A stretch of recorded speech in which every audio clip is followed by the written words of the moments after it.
Hey guys, in today's weekly theory lesson, since we took a look at Boxworks last week, we're going to be taking a look at one of my own works. I'm not trying to self-promote myself here, kinda am, but I figured my piece was a good example of modern pieces of music that we can analyze to better understand how music works.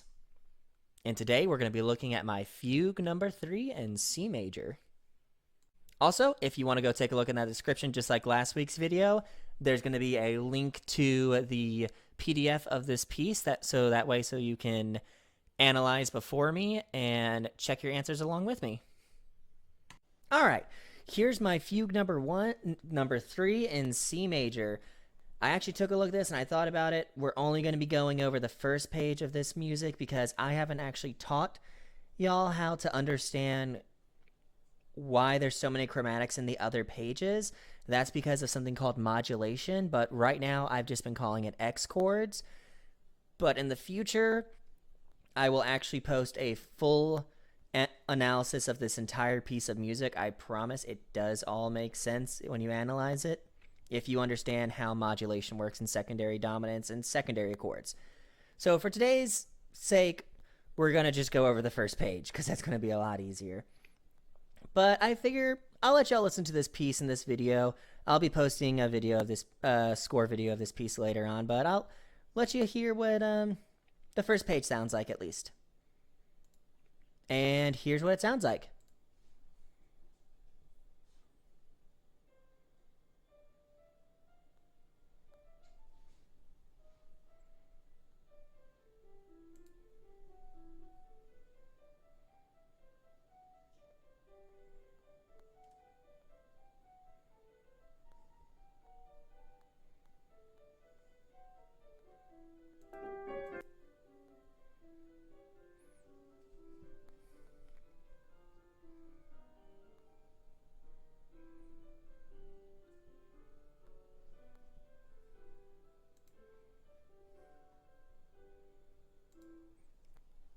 All right, so that's what the first page sounds like. Probably later this week or another week, I'll be posting the full video. I'll post it sooner if people want to hear it sooner. But to start with, because we're going to have just one voice in the beginning of this piece, I'm going to be analyzing with only... Nope. There we go. I'm going to have to be analyzing entire measures rather than each beat of the measure. So we have a C, a D, and an E. Well, we can't make a chord out of a D and an E and a C and a D, but we can make a chord out of a C and an E. Therefore, it's C major, and it's a C major 1. And we're going to put the analysis here just to make it a lot easier for right now. We have an F, then we have a D, an E, and an F, and an A. Can't make anything out of an A and an E besides a perfect fourth. Can't make any... an E and a C except for E and an A. My mistake. Can't make anything from an E and an A besides a perfect fourth, so we're going to take a look at the D, the F, and the A. What do you know? That is a D minor chord, which, ding, ding, ding, that is our 2 chord. And we're going to actually say that's in first inversion for the beginning of the measure. All right. And then this third measure, we have an A, a D sharp, and an E.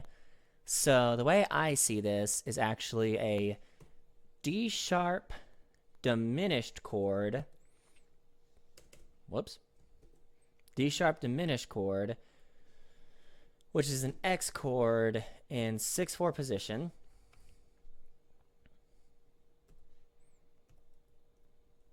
And then we have an E.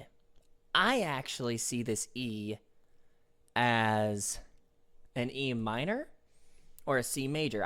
It's kind of like an implied thing in my world that's either a deceptive C major or an actual E minor chord, but you just don't hear all the voices. But for today's video, we're just going to say it's an E minor. No need to go crazy or anything. So next we have a D, a C, an A, and a G, followed by an E, an F, an A, and a G. All right, now let's take a look and see what we can get out of the first 2 beats, because that's probably what's going on here. We have a G, an A, a C, and a D. Well, darn, I gave myself a perfect fifth and 2/3. But Oh no, I did make that a little difficult on myself. How did I see that?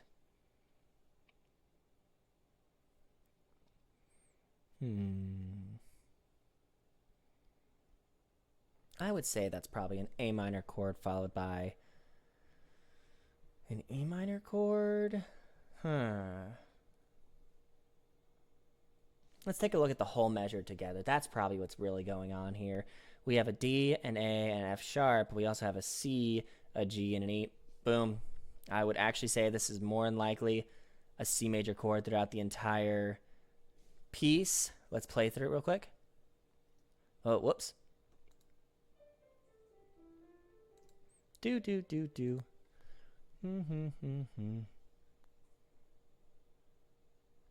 I'd say that's actually a G. That's an. I would call that, what do you call a G5, which is another word for saying an open G chord, followed by a E, an F, an A, and a G. So we have E and G. We have an E minor chord right there, which is our third chord of the key, and it is in root position. Especially with stuff like this, where you're having single voices and not multiple voices going on at once, you have to definitely take a look at a lot of notes at once to figure out the chords that are going on. So for this one, it's easy. F sharp, E, F sharp, A. It's probably going to be a chord built off F sharp. I'm going to take a guess and say that it's not a D major chord, because that...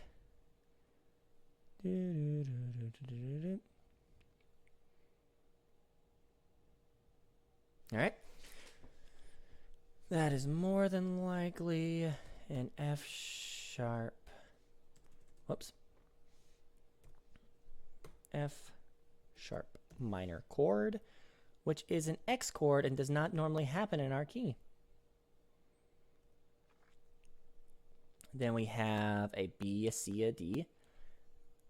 You could say it's a C major chord, but the B and the D are happening on the most important parts of the beat. So I'd say it's actually a B minor chord, but I think the fifth is implied there. So it's actually a B diminished, which, if you remember where B falls in the scale for C major, you'd find out that is a 7 chord, or the 7th scale degree, the leading tone chord. It's then followed by a G, a E, and a C, and an E. Therefore, C major, starting on 6/4, but the 6/4 really doesn't matter. I'll say it's 6/4 just to keep consistent with the last video I posted. All right. Then we have an F sharp, an E, a D sharp, and a C, which, oh my gosh, D, F sharp, C, that's a D dominant 7th. The 5th of a dominant chord is actually unimportant. It's unimportant. You need the root, the 3rd, and the 7th. You can ignore the 5th, though. So that would make it a... Technically, it's an X chord, but that's just because we're going to modulate. Actually, I'm just going to show what it looks like for this video. Oh, hello, phone. To show what modulation looks like. So it's a D7, which means it's the 5, 7, whoops, of 5. Now, crazy thing is, we're no longer in C major. We're actually in G major, even though the key did not change. So this is actually a G major 1 chord. Oh, pay attention. Our bottom staff is also in treble clef, so you're going to be reading 2 things of treble clef now. Next, we have an A, a C, an A, and an E, but an F sharp and an A, followed by G major. So it's more than likely F sharp diminished, which is our 7 of F sharp major in a 6th position, followed by G major. Well, look at that. And that G major is a 1 chord in 6/4 position. It then goes to a C major because you have the E in the bass, the E there, and a G there. But I'd really like to say that the C is implied because the C that it's going to go to in the bass, I don't think I can actually say that right now. All right, yeah. No, we're going to say it's an E minor chord because that definitely spells out E minor. Even though it's going to go literally right to C major. So E minor, and it's in root position. Then we have a C in the bass and A in the treble clef. We have an A minor chord. Oh, whoops. Well, C, E, G. I'm going to say that A is not important, actually. It's really just, no, that A is important. Yeah. A minor. Oh, this is the fun part about theory. For all of you aspiring theorists out there, you can find a million different answers for what's going on. It's kind of the fun of theory. To figure out what's the most right answer. Right here, I would say is a C major chord because you had the C, D, E, G, which makes it a 4 chord, and it's in 6/4 inversion. And the stuff going up on the top is just like little flares. And we're having the same thing as what happened before.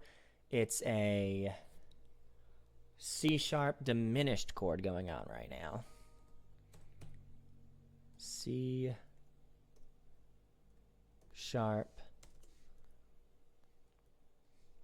C sharp diminished, which does not happen inside of our key. Crazy stuff here, I know.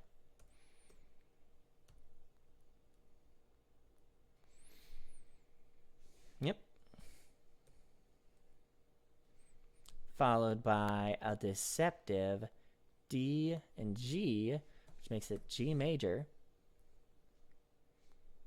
Our 1 chord, and it's in 6/4 inversion. Be interesting if it went to a D chord, but it doesn't. It actually goes to a C chord. Kind of a mistake on my part when I wrote this piece, but I think it kind of flows really well. I have a C major. It's in root position, so we don't have to do anything there. Then we have an E, a D, and a B.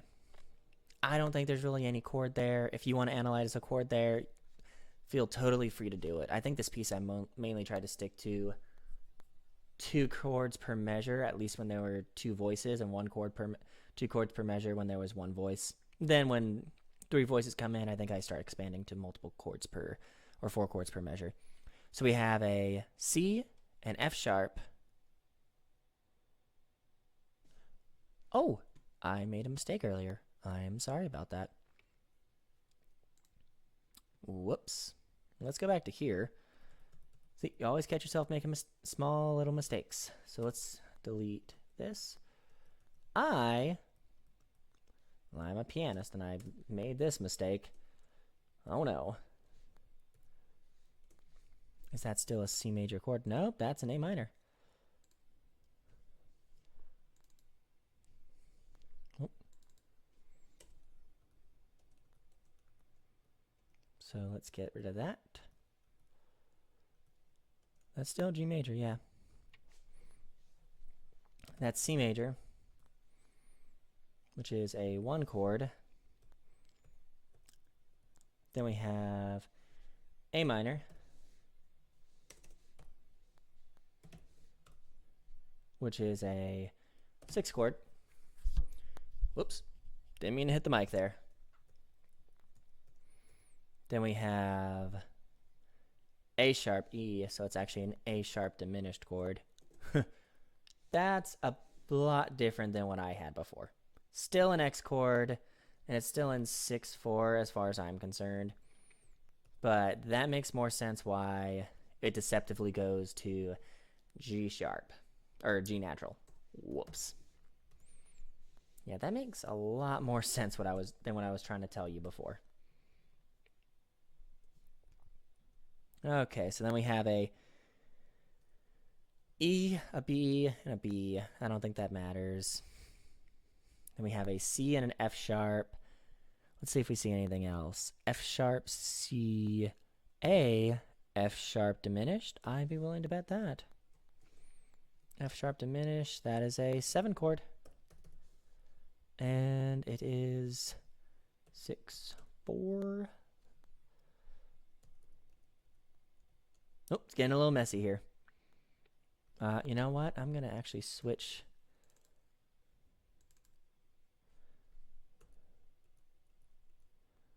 To right here. We have a E, an E, and a B. E5. Again, the perfect fifth chords, they're not really even chords, they're just perfect fifths. We have a G. Oh, there's our G. Changes that E to an E. Whoops, cap lock on. We have an E minor, which is our 6th chord. Starts in root position. Actually moves to second inversion on the second beat.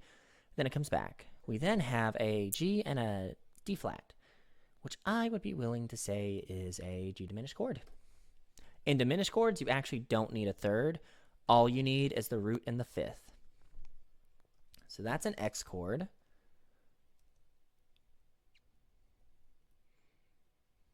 And we have a C major. Moves to first inversion, sorry. Followed by another iteration of the G sharp diminished. It's always fun looking at this stuff because it's going back and seeing what I wrote over a year ago. And weirdly enough, we're heading back to C major. Now, in a later video when I do a full proper on examination of this, I'll go over what actually just happened there. There is a special name for the chord that happened there. At least I think there is. A D flat, an F.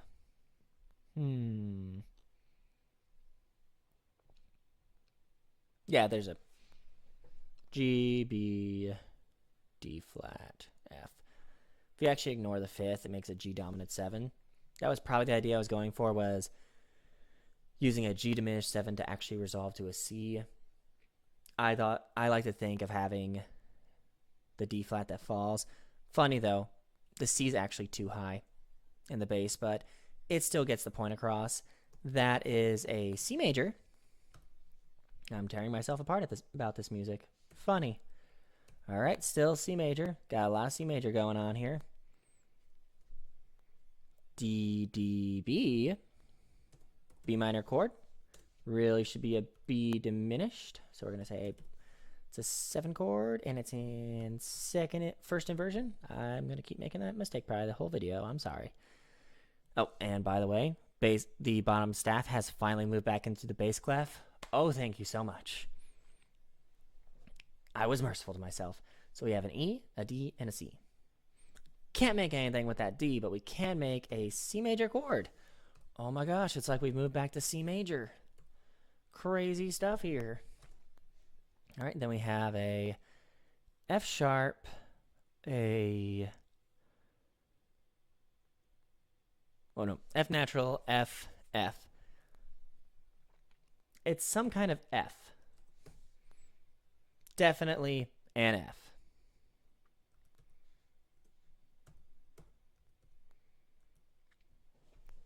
All right, then we have D sharp, F, A. So it's D sharp diminished, which is in 6. Whoops. It's an X chord in 6/4 inversion.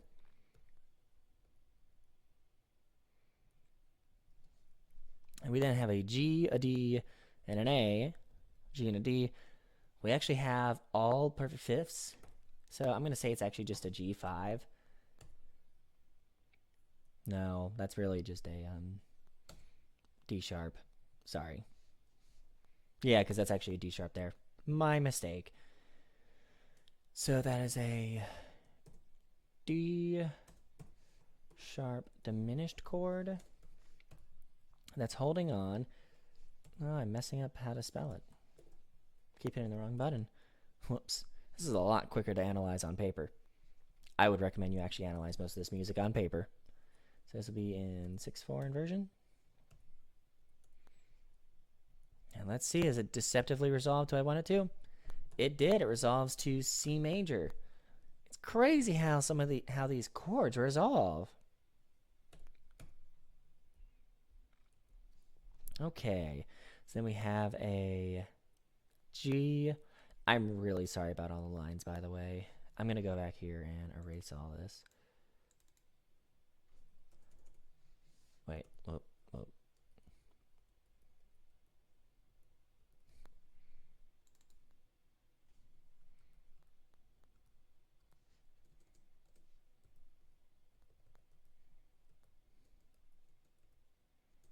So we're going to have that not analyzed just so I can remove some of the lines so we can actually read more.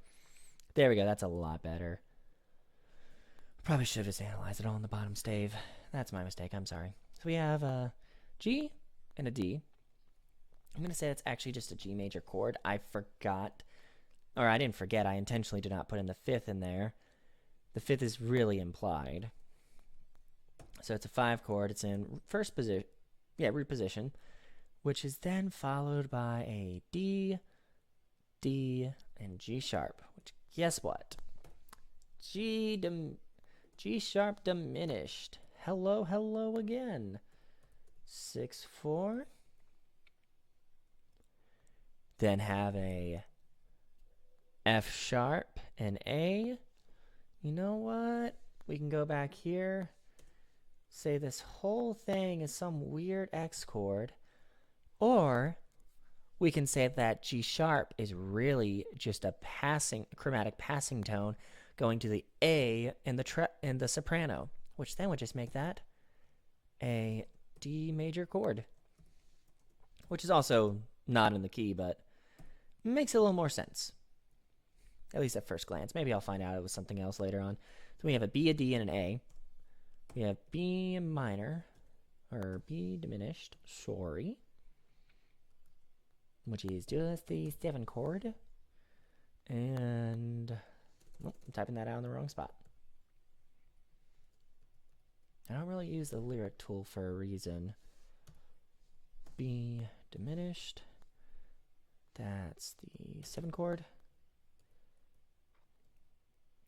And then we have E, G, B, E minor, which is the 3 chord. Then we have A and C, A minor, which is the 6 chord, and that is in root position. Then we have D, F sharp C, which is a D, dominant 7th chord, and that is a X chord for our key, but it is in root position. And so that's where we're going to leave it for today. In next week's video, we're going to be going over 6/4 chords and what do they mean and what are they used for.